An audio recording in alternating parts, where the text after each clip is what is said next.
हाँ जी भाई, आपका सभी का स्वागत है जी आज के ब्लॉग में। तो भाई ये वाला जो ब्लॉग है, आज का आंखें भी नहीं खुल रही यार मेरी। तो ये वाला भाई जो ब्लॉग है ये होने वाला है तूफ़ानी। तूफ़ानी का मतलब ये है भाई, आप देखो मेरे पीछे कितनी स्नो पड़ रही है भाई, स्नो बहुत है। और हमारा यहाँ से जो डिलीवरी की लोकेशन है थंडर बे, वो 100 किलोमीटर रह चुकी है। तो इस बार हम जा रहे हैं जी थंडर बे से USA में। अभी पता नहीं है, जब पता लग जाएगा तो मैं ऐड कर दूंगा। मुझे अभी तक पता नहीं है, कंपनी ने अभी तक बताया नहीं है कहाँ जा रहा हूँ मैं। तो सिंगल हूँ जी इस बार, मैं टीम में नहीं हूँ।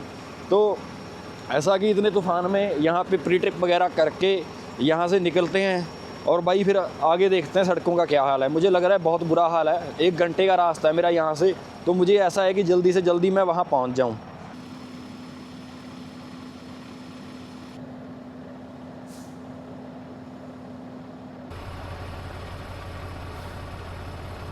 भाई कपड़े देखो, कपड़े कैसे वाइट हो चुके हैं। स्नो सच में बहुत पड़ रही है भाई। मुझे ऐसा लग रहा है कि रोड ना क्लोज हो जाए। और यहाँ भी तकरीबन देखो 1 सेंटीमीटर स्नो पड़ चुकी है भाई। 1 सेंटीमीटर बहुत होती है ये, घंटे 2 घंटे में पड़ जानी। भाई ये हालात हैं सड़कों के, अभी बहुत बुरे हालात हैं। तो जा रहे हैं, लेकिन ऐसा है कि सिर्फ 100 किलोमीटर पे डिलीवरी है मेरी। तो रात आया था मैं यहाँ पे, मुझे आदत पड़ी हुई है रात ड्राइव करने की रात को। तो कल शाम का मैं विनिपेग से तुरा था, तो मैंने सोचा पहुँच ही जाऊँगा रात को 2 बजे। तो रात को 2 बजे मैं यहाँ तक पहुँचा था। लेकिन भाई यहाँ तो बहुत बुरा हाल है सड़कों का, और आगे आगे स्नो कह रहे हैं कि और है। और मुझे नहीं पता भाई क्या हालात हैं आगे की क्या नहीं।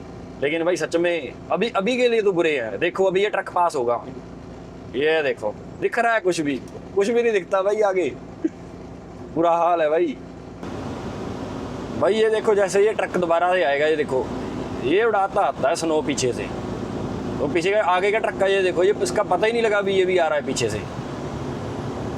और ये देखो आ रहा है का दिख रहा है आप, मुझे लगता है आपको भी नहीं दिख रहा होगा, क्योंकि कैमरे में थोड़ी सी विजिबिलिटी ज़्यादा बेटर होती है स्नो स्टॉर्म में, और अगर देखा जाए तो फॉग में। लेकिन यहाँ तो मुझे लग रहा है आपको भी कुछ नहीं दिख रहा होगा।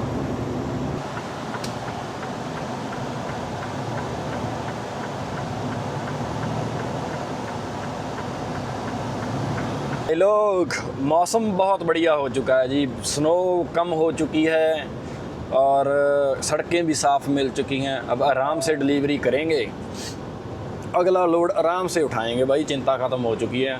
थंडर बे में लिखी हुई है कि स्नो पड़ रही है इस टाइम, लेकिन पड़ नहीं रही है, तो ऑब्वियस है कि मौसम साफ़ रहेगा यहाँ पे। तो जी हम पहुँच चुके हैं थंडर बे में डिलीवरी के लिए। तो भाई डिलीवरी हो जाएगी टाइम पे, कोई ज़्यादा दिक्कत वाली बात नहीं है। और 3:30 बजे तक का टाइम था, तो अभी तो टाइम ही 2 बजे, आराम से हो जाएगी डिलीवरी। उसके बाद देखते हैं कहाँ भेजेंगे हमें। अभी श्योरिटी नहीं है, इनको भी नहीं पता है, मुझे भी नहीं पता है कहाँ भेजना। कह रहे सोच रहे हैं हम। तो ये पक्का पता है कि मिल से लोड उठाना है, जहाँ पे मैं पहले उठाता होता हूँ कई बार पेपर का लोड, तो वहाँ से उठाना है। जो जी पहुँच चुके हैं लोकेशन पर। देखें यहाँ पर बैग कैसे लगानी है भाई, दिक्कत वाला काम है भाई। हालात दिखाता हूँ मैं ट्रेलर के पीछे से क्या हो चुके हैं। ये भाई ड्राइविंग थी, ये 1.5 घंटे की ड्राइव ने ये हाल किया है ट्रेलर का। देखो अच्छे से देख लो, 1.5 घंटे की ड्राइव ने सिर्फ 1.5 घंटा ट्रक चलाया इस स्नो में, और ये हाल हो चुका है। सारी बर्फ़ चिपक जाती है भाई यहाँ पे आके, सारी की सारी। अब ये बोल रहे हैं सील तोड़ो और ट्रक को लगाओ जी। तो करते हैं पेपर वर्क वगैरह, ट्रक में रख के आता हूँ पहले, तो फिर जाते हैं। तो भाई बुरे ये देखो ट्रक टायरों में से धुआं निकल रहा है। ये जो आइस थी वो मेल्ट हो रही है ना, और नीचे का तो बुरा हाल ही होगा। ये देखो ओ भाई ऐसे लग रहा है कश्मीर में आ चुके हैं। चलो ऐसा भाई डिलीवरी करते हैं, देखते हैं आगे कहाँ बेचती है कंपनी। ये ट्रक के ये हालात हैं, नीचे से भर चुका है भाई ट्रक सारा, ये देखो। भाई ये थोड़ी ट्रक में पहले ही पड़ी थी, बड़ी कमज़ोर सी थोड़ी है भाई। मैं अपनी गाड़ी में छोड़ आया, मैंने सोचा कि ज़रूरत नहीं पड़ेगी, ना ही मैंने टूल किट ली यार, गलती कर दी मैंने। तो सील खोलते हैं पहले, सील तोड़ दे उनकी। ले भाई आजा। ओ भाई थोड़ी टूट गई और ये नहीं टूटी यार। आजा भाई दोबारा से भाई, सेकंड स्टांस फिर टूट गई। चलो भाई ऐसे है, थोड़ा सा हाथ का भी जोर लगा देते हैं, इतना भी क्या, ये टूट जाती है ऐसे करे पे। एल्युमिनियम है यार। ऊपर। अरे भाई टूट जा, मुझे स्पेशल तेरे वास्ते सील कटर ना लेके आना पड़े कहीं, इसके लिए मुझे ये लाना पड़ा। इससे भी नहीं हो रहा यार। चलो हो गया जी, खुल चुकी है सील यहाँ की, और ट्रेलर को खोलते हैं।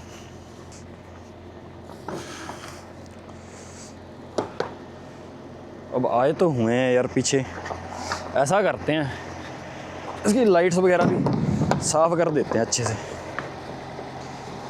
ताकि बाद में दिक्कत ना आए हमें।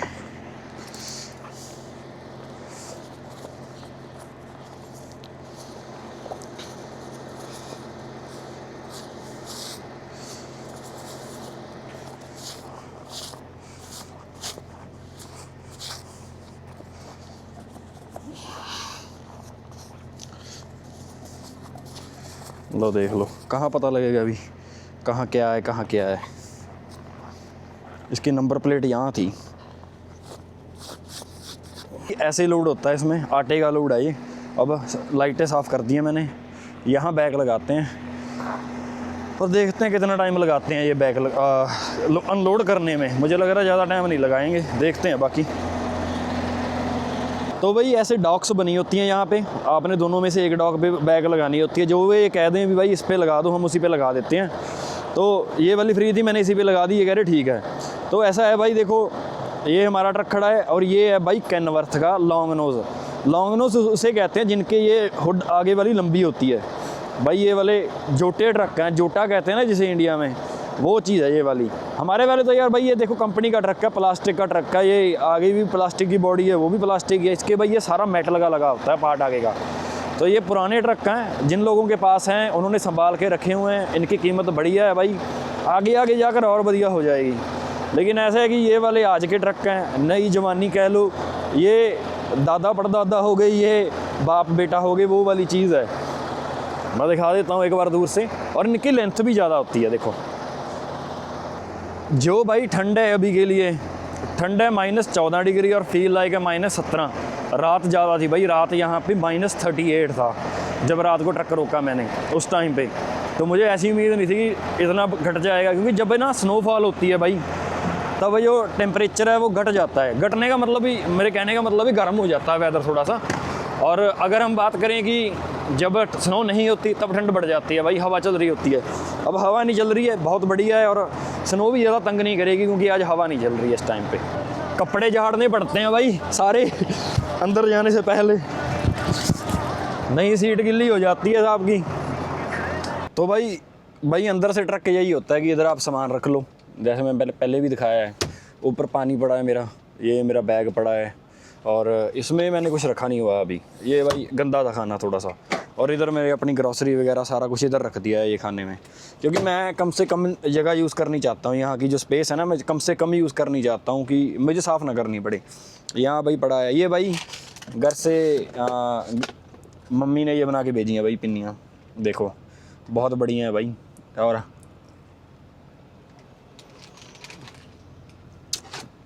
जब जी करता है खा लेते हैं भाई, दो बढ़ गया। तो ये भाई बेड बना हुआ, मुझे पता है काफ़ी ज़्यादा मैसी है इस टाइम पे, तो उठ के मैंने ट्रिप स्टार्ट की। ये मेरा लैपटॉप वाला बैग पड़ा भाई, और ये भाई मिक्सी और चावल बनाने वाला बाउल, ये इलेक्ट्रिसिटी पे चलता है, खुद ही चल पड़ता है।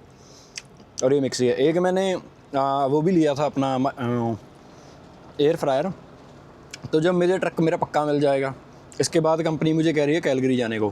कैलगरी जाना है, मैंने कैलगरी जाकर अपना ट्रक उठा के लेके आना है भाई, उसको साफ़ करके अच्छे से कंपनी मुझे देगी। उसके बाद मैं अपना एयर फ्रायर वगैरह हर चीज़ का सेटअप कर दूँगा। जैसे मैंने सोचा कि यहाँ पे एयर फ्रायर रख लेंगे इस एरिया में, ऊपर ये चावल बनाने वाला ऐसे ही रख देंगे जैसे ये वाला रखा हुआ है मिक्सी के साथ। बाकी सामान तो खानों में आ ही जाएगा बॉक्सों में। ये मेरा पेपर वर्क है जिसकी मुझे वाटर क्रॉसिंग के लिए ज़रूरत पड़ती है। बाकी ये रेफ्रिजरेटर भाई दिखाता हूँ फ्रिज में अंदर से, काफ़ी गंदा था लेकिन साफ़ कर लिया मैंने। ऐसे तो मेहनत करते हैं। बाकी भाई ट्रक का ये कंपार्टमेंट ना, ये वाला कंपार्टमेंट बहुत गंदा था, बहुत ज़्यादा मिट्टी पड़ी थी इसके ऊपर, तो मैंने कर लिया साफ़। स्प्रे ले रखी है मैंने ये वाली, इसी के साथ कर लिया साफ सारा। भाई लोग डिलीवरी हो चुकी है जी हमारी, और हम यहाँ पे आए हैं अभी हस्की के पंप पे। हम क्या, मैं ही आया हूँ भाई अब तो अकेला हूँ, आदत पड़ी हुई है हम कहने की। तो भाई ये हस्की का पंप है, और यहाँ पे खाना वगैरह मिल जाता है अगर हमें आज लोड ना मिला तो। फिर कह दिया मैंने हमें, तो अगर मुझे लोड ना मिला ना भैया आज, तो यहीं पे रुकेंगे, यहीं पे रात रहेंगे। और बाकी टाइम तो अभी यार दोपहर के 2 ही बजे हैं, क्या पता लोड दे दें। यहाँ पे मिल है इनकी, जहाँ से ये लोड उठाते हैं। तो देखो क्या बनता है आगे क्या नहीं। मुझे लग रहा है कि लोड मिल जाए तो ज़्यादा, वैसे भी यार मिल जाए तो ज़्यादा बढ़िया। अभी तो मेरे पास सारी शिफ्ट पड़ी है मेरी, 1 घंटा ही चला है मैंने ट्रक का। तो बाकी भाई ट्रक के हालात दिखाता हूँ मैं आपको अच्छे से। ये देखो स्नो जमी, पूरी स्नो पड़ चुकी है भाई, 2-2 सेंटीमीटर इसके ऊपर ही। एयरलाइन के ऊपर देख लो, एयरलाइंस ये जमी पड़ी हैं।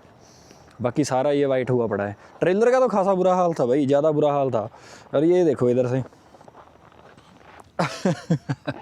पहले भी दिखाया मैंने। तो ये ढेर ऐसे उतरते हैं। और भाई ये जो स्नो चिपक जाती है ना ट्रेलर के साथ, ये भार भी बढ़ा देती है ट्रेलर का। तो आपको ये भी ध्यान रखना पड़ता है कि ओवरवेट ना हो ट्रेलर। ये आपकी ज़िम्मेवारी है। ये जो DOT वाले हैं भाई, वो नहीं शर्म करते एक ज़रा भी, इतनी सी भी शर्म नहीं करते टिकट देने में, कि पता है कि स्नो स्टॉर्म चल रहा है। बाकी भाई चलो ऐसा है कि वेट करते हैं, देखते हैं कब देंगे लोड, ये क्या बनेगा, कहाँ जाना है कहाँ नहीं वो भी नहीं पता अभी। तो हम लेते हैं मज़े अंदर, अपना खाते पीते हैं और वीडियो एडिटिंग करते हैं।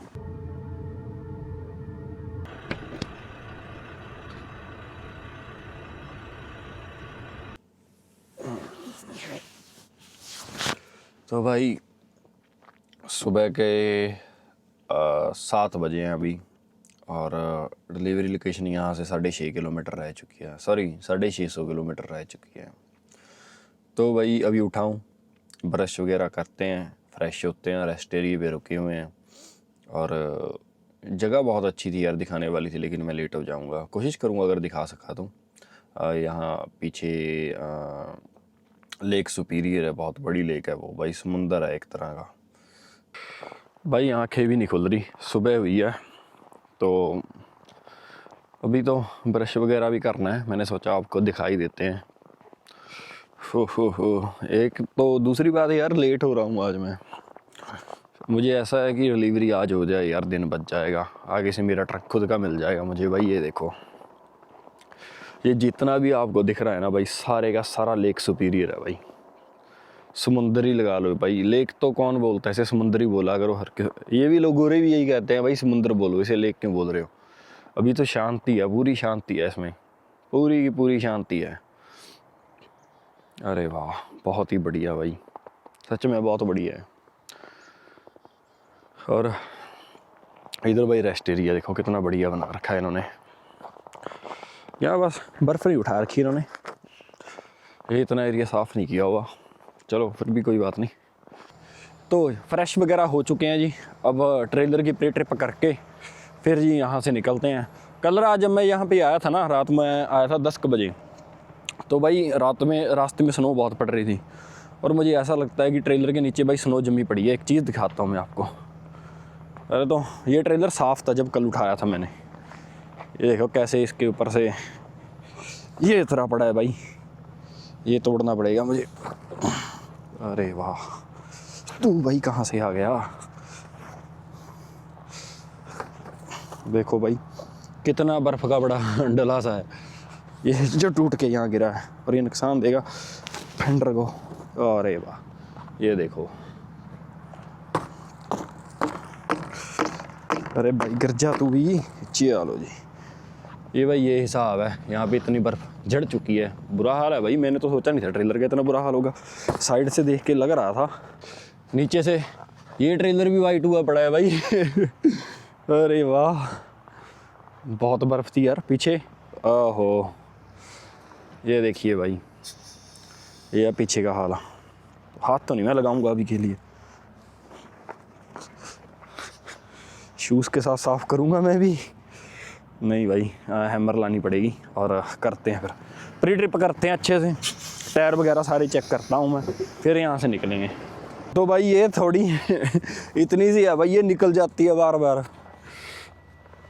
ये मेरी नहीं है, मेरे वाली यार। मैंने सोचा कि ट्रक में थोड़ी है, चलो छोड़ देते हैं। मेरे दिमाग में ये नहीं था कि ये निकल जाया करेगी बार बार। कर लेते हैं अच्छे से साफ़। यहाँ रिफ्लेक्टर है, रिफ्लेक्टर भी अच्छे से कर लेते हैं साफ़। तो भाई ये हाल हो जाता है ट्रेलर का आपकी सिर्फ एक ड्राइव में।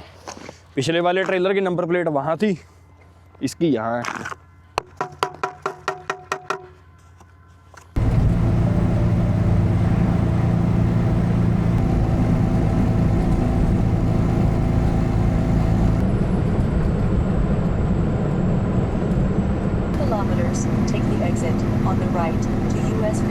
हाँ जी भाई, तो जी सड़कों के हालात यहाँ भी ख़राब ही हैं अभी के लिए। स्नो फ्लरी पड़ रही है यहाँ पे थोड़ी थोड़ी, और पहले स्नो पड़ के हटी है और आगे भी 1-2 घंटे के बाद पड़नी है, लेकिन हम यहाँ से निकल जाएंगे।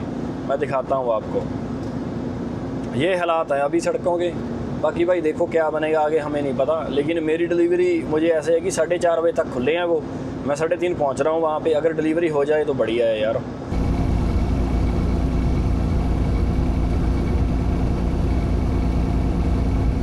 मैंने ना एक चीज़ के बारे में बात कर देंगे। आप काफ़ी दोस्त कमेंट्स में पूछते हो कि जो कनाडा का वीज़ा लगवाना है वो कैसे लगवाना है, या फिर ट्रक कैसे चलाया जाता है। देखो भाई, मुझे यहाँ आए को 8 साल हो चुके हैं। तो मैं एज ए स्टूडेंट आया था यहाँ पे, तो 2 साल मैंने अपनी स्टडी की है। उसके बाद भाई मैंने अपना विनीपेग में मूव हो गया था। मैंने स्टडी ऑटवा में की थी, उसके बाद मैं विनीपेग मूव हो गया था। विनीपेग में पिछले 6 साल से रह रहा हूँ। तो भाई मैं यहाँ पे ट्रकिंग ही कर रहा हूँ पहले दिन से। मैंने जो पहली जॉब यहाँ पे विनीपेग में चुनी थी वो ट्रकिंग की चुनी थी। कोविड आ गया था, कोविड में ट्रेनिंग ली थी मैंने ट्रकिंग की, यहाँ पे लाइसेंस लिया था उसके बाद। तो इसका ये प्रोसेस होता है कि जब आपके पास वर्क परमिट हो कनाडा का, ठीक है जी, उसके बाद आप अपना लाइसेंस ले सकते हो ड्राइविंग का, क्लास 1 का। तो क्लास 1 स्पेशली ट्रकिंग के लिए होती है, ठीक है जी। उसके बाद आप अपना जॉब अप्लाई कर सकते हो, यहाँ काम मिल जाता है। लेकिन ऐसा है कि भाई कम रेट में मिलता है आपको स्टार्टिंग में। और एक और बात भाई, जो सीरियस बात मैं बताऊंगा आपको, कनाडा ने भाई इस टाइम पे वीज़े पे रोक लगाई हुई है काफ़ी ज़्यादा बड़ी तादाद में। तो आप एजेंटों को पैसा देके अपना पैसा ख़राब मत करो, अपना पैसा बचाओ। अगर आपको कोई अच्छा लॉयर यहाँ मिलता है कनाडा में, तो भाई वो थोड़ा सा सहायक होएगा, क्योंकि उसे पता है कि क्या सिचुएशन चल रही है जहाँ पे। जो इंडिया में बैठे हैं, पाकिस्तान में बैठे हैं, यूरोप में बैठे हैं, या फिर कहीं ऑस्ट्रेलिया में बैठे हैं, या किसी और कंट्री में बैठे हैं एजेंट्स, या हम लॉयर्स कह सकते हैं, इमिग्रेशन लॉयर्स बैठे हैं, तो भाई उन्हें कुछ नहीं पता यहाँ क्या चल रहा है। ठीक है, उन्हें पता है, ऊपर ऊपर से पता है, लेकिन असली सिचुएशन, ग्राउंड की क्लियरेंस जो बात है भाई, वो यहाँ के एजेंट्स को पता होता है। क्योंकि यहाँ पे लोगों की फाइल्स लगी होती हैं एजेंट्स के थ्रू। जिस एजेंट से मैं काम करवाता हूँ, अगर आपको उसका नंबर चाहिए भाई, तो मैं उसका नंबर आपको आगे दे दूँगा। अगर आप मुझे कमेंट्स में अगली बार बता देना तो मैं आपको नंबर दे दूँगा उसका। लेकिन भाई काम की मेरी कोई गारंटी नहीं है। देखो पता क्या बात है भाई, मैं आपको नंबर दे दूं, कल को वो काम ना हो। क्योंकि कई बार ऐसा होता है कि इमिग्रेशन के ऑफिसर पे डिपेंड करता है भाई वीज़ा मिलना है या नहीं मिलना, आपके एजेंट पे डिपेंड नहीं करता है। एजेंट पे डिपेंड सिर्फ एक चीज़ करती है कि फ़ाइल उसने कैसे लगवाई है। अगर उसने फ़ाइल अच्छे से लगाई है भाई, तब तो आपका वीज़ा आने के चांसेस ज़्यादा हैं। अगर उसने भाई जल्दी में फ़ाइल लगाई है, तब आपके चांसेस कम हो जाते हैं। इमिग्रेशन ऑफिसर को क्लियरेंस चाहिए होती है, क्लैरिटी चाहिए होती है जब भी कोई फ़ाइल उसके आगे आती है कि फ़ाइल कितनी सिंपल है और कितनी ठीक है प्रोफाइल उस आदमी की जिसने वीज़ा मांगा है कनाडा का। तो ये चीज़ होती है। जो सबसे बढ़िया रूट था भाई यही था, पहले स्टडी परमिट पे आओ, फिर वर्क परमिट, उसके बाद PR लो अपनी, फिर उसके बाद अगर सिटीजनशिप लेनी है आपने लो, नहीं लेनी तो ना लो। मेरा मूड है नहीं सिटीजनशिप लेने का, मैंने भाई अपना इंडियन पासपोर्ट रखना है अपने पास। तो बात ये है कि थोड़ा सा कह सकते हैं कि औखा कर दिया है कनाडा की सरकार ने इस बार वीज़ा लगवाने में। स्पेशली 2025-26 में भाई ज़्यादा डिफ़िकल्टी हुई है वीज़ा लगने में, काफ़ी रिजेक्शंस दिए हैं कनाडा ने। तो इस चीज़ से भाई आप अगर अभी के लिए 2-3 साल अगर आप शांति बनाए रखें तो ज़्यादा बेटर है। अगर आपने भाई फाइल लगाई है तो भाई आप ये मान के चलें कि रिजेक्ट हो सकता है। 50-50 चांसेस ही हैं आपके वीज़े के। पहले भी 50-50 थे, लेकिन अब थोड़ा सा रिजेक्शन के ऊपर रिजेक्शन की तरफ भाई चांसेस बढ़ चुके हैं आपकी तरफ। तो भाई इस चीज़ का ध्यान रखना। लेकिन भाई अपना पैसा इंडिया में, पाकिस्तान में, बांग्लादेश में, श्रीलंका में, नेपाल में एजेंट्स को देके पैसा ख़राब मत करना। आप कोशिश करो कि आप कनेडियन लॉयर, इमिग्रेशन लॉयर ढूंढ सको जो कि लायबल भी होगा। कल को आप उसे सू भी कर सकते हो अगर उसने कोई गड़बड़ की हो। तो आप भी यहाँ का लॉयर ढूंढो, यहीं पे फाइल लगवाओ और यहीं से अपना सारा प्रोसेस करो। अगर आपको लगता है कि आपका वीज़ा आ जाएगा, आपकी डॉक्यूमेंट्स पूरे हैं या आप कोई क्राइटेरिया मीट कर रहे हो, आपके पास कोई स्किल है, अगर भाई आपके पास कोई स्किल है इलेक्ट्रिशियन की, प्लम्बर की, या फिर वेल्डिंग की या फिर मैकेनिकल की, तो भाई आपकी यहाँ चांदी है, आप आराम से आओ, आपको वीज़ा भी मिल जाएगा। आपको यहाँ सिर्फ काम करने वाला ढूंढना है जिसके पास आपने काम करना है, दैट्स इट। तो भाई अगर आपको लगता है कि आपको इमिग्रेशन लॉयर की ज़रूरत है कनाडा वाले की, तो भाई मैं आपको अगली वीडियो में नंबर दे दूंगा, आप नीचे कमेंट्स में बता देना, तो उसके बाद ये इजी हो जाएगा मुझे भी। और भाई मेरी पहले ही बता रहा हूँ, मेरी कोई लायबिलिटी नहीं। देखो भाई ना तो मेरा ये काम है, मेरा काम ट्रकिंग का है भाई, मुझे इसके बारे में ज़्यादा पता है, इमिग्रेशन के बारे में मुझे कम पता है। लेकिन अगर आपको इमिग्रेशन लॉयर का नंबर सच में चाहिए तो भाई मैं आपकी हेल्प कर दूँगा, आप मुझे कमेंट्स में बताइए और मैं ज़रूर आपको नंबर दूँगा, ठीक है नहीं। अब भाई डिलीवरी की तरफ चलते हैं। 33 किलोमीटर रह चुका है और 3:30 पहुंच जाएंगे। देखते हैं भाई डिलीवरी लेते हैं कि नहीं लेते आज। वैसे डिलीवरी परसों सुबह की थी, तो मैं आज जल्दी आ गया हूँ यहाँ पे। आदत पड़ी हुई है रात को ट्रक चलाने की, तो वही आ ही जाते हैं जल्दी। भाई साहब तो भाई 15 मिनट पहले यहाँ पे पहुँचा था मैं और डिलीवरी भी हो चुकी है। 15 मिनट इन्होंने डिलीवरी के लिए लिए हैं। 4 बजे ये बंद होते हैं, मैं 3:46 पे यहाँ पे पहुँच गया था। टाइम पे पहुँचा हूँ, लेकिन भाई डिलीवरी हो चुकी है, मेरी किस्मत अच्छी थी तो लेट नहीं हुआ।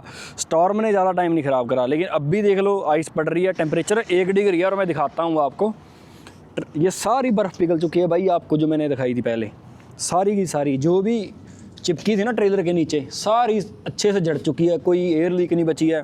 बीच में एयर लीक भी हो रही थी पहले, ABS लाइट भी ऑन थी ट्रेलर की, तो वो भी चली गई है भाई। पेपर वर्क मिल चुका है। अब अगले लोड की तरफ चलते हैं, लोड उठाते हैं और उसके बाद वहीं पे सो जाएंगे यार।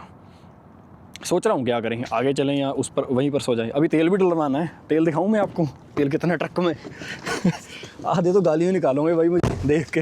जो कनाडा वाले ड्राइवर हैं भाई वो मुझे स्पेशली गालियाँ निकालेंगे, क्योंकि भाई कनाडा का रूल है बेसिकली, आप अपने ट्रक को 1 क्वार्टर से नीचे तेल का नहीं रख सकते, ये इलीगल है।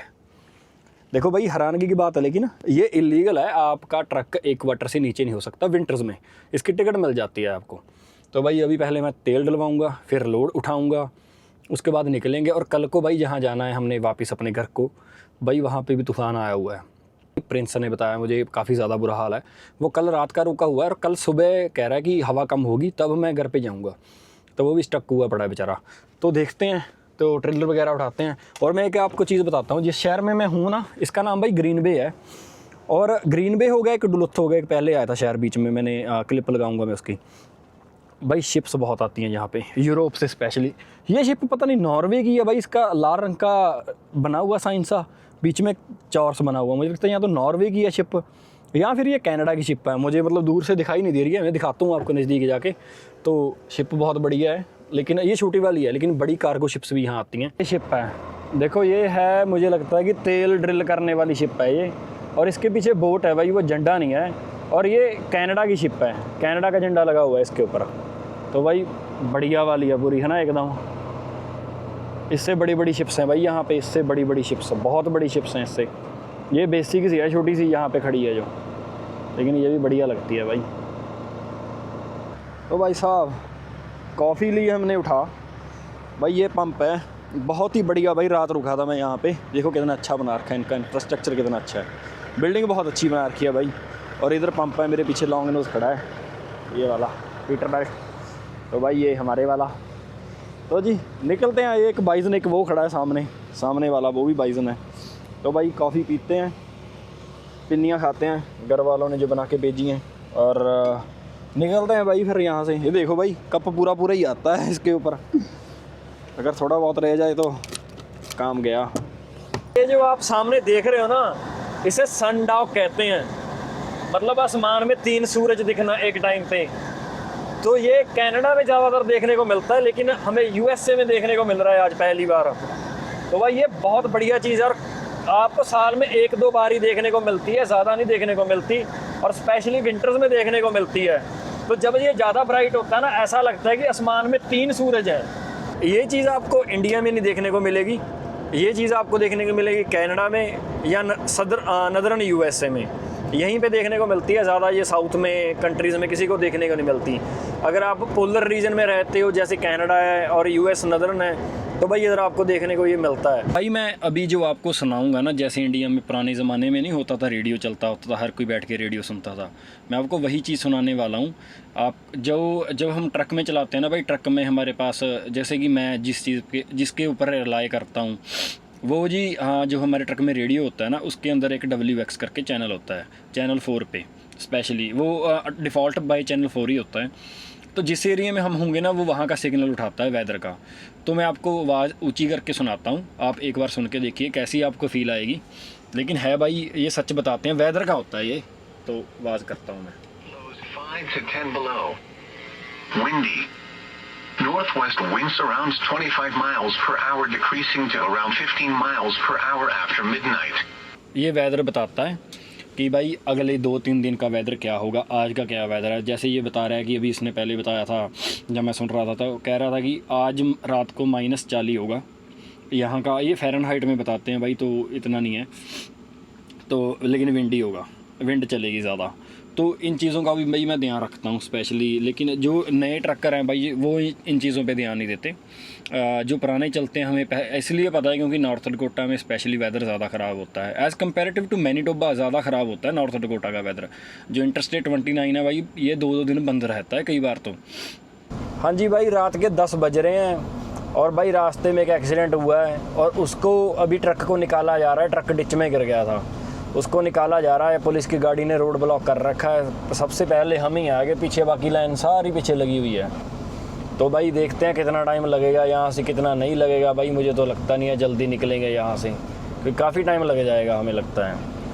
तो पता नहीं यार, मुझे ऐसा था कि घर पे जल्दी पहुँच जाएंगे। स्नो स्टॉर्म आ गया भाई, काफ़ी ज़्यादा तकड़े वाला, दिखाता हूँ मैं आपको।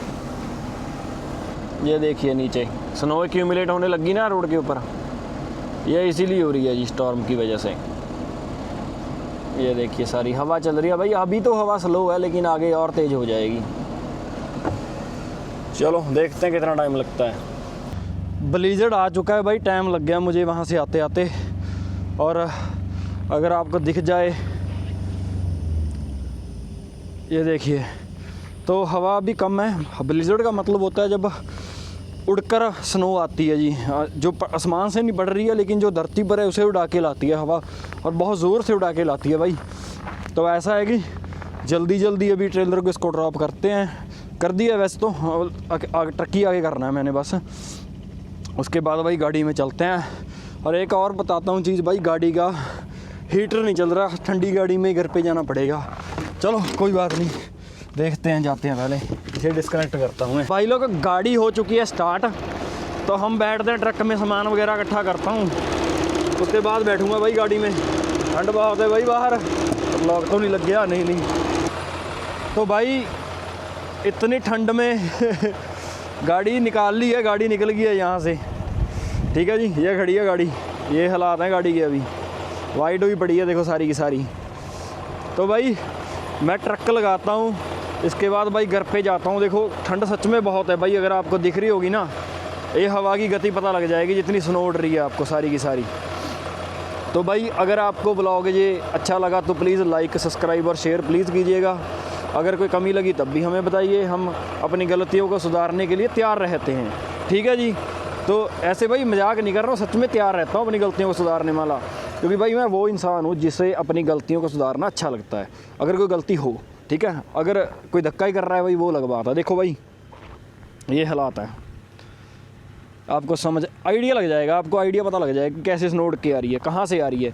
इधर से उड़ के आ रही है सारी की सारी, इधर इकट्ठी हो रही है। अब भाई हाथ जम चुका है, अब जाते हैं। तो भाई हमें इजाज़त दीजिए, आपको मिलते हैं अगले व्लॉग में। धन्यवाद जी आपका बहुत बहुत सभी का।